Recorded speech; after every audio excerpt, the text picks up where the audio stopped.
Governo a rischio e soprattutto un'alleanza con il PDL sempre più difficile da giustificare per i propri sostenitori. I dirigenti veneti del Partito Democratico non sono sorpresi dalla sentenza di condanna per Silvio Berlusconi e sono convinti che ora è giunto il momento di tirare le somme di un rapporto reso insostenibile dalle vicende giudiziarie del leader avversario. Ma direi che intanto è finita un'epoca e tutti i nodi vengono al pettine, come è naturale che sia.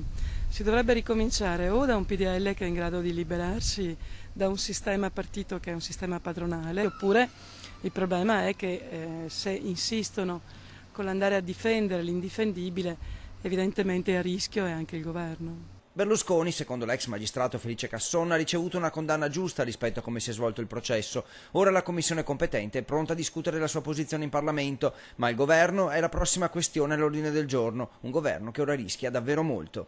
Abbiamo accettato di governare con il PDL, non con Berlusconi. Berlusconi è fuori dal governo. Berlusconi è in Parlamento, per modo di dire, è arrivato per 3 volte, per votare 3 volte. Può anche continuare nell'immediato questo governo, però con obiettivi molto limitati, cioè il cambio della legge elettorale, mettere in sicurezza l'economia, arrivare alla legge di stabilità, alla vecchia legge finanziaria, e poi credo che sia più opportuno dare una maggioranza al Paese che sa che cosa fare e sa dove vuole andare. Ma è tutto il bilancio dell'era Berlusconi, che secondo la parlamentare trevigiana del PD è stato molto negativo. Forza Italia sarebbe uno schema vecchio e superato e l'uscita di scena del Cavaliere potrebbe provocare profonde divisioni in Veneto.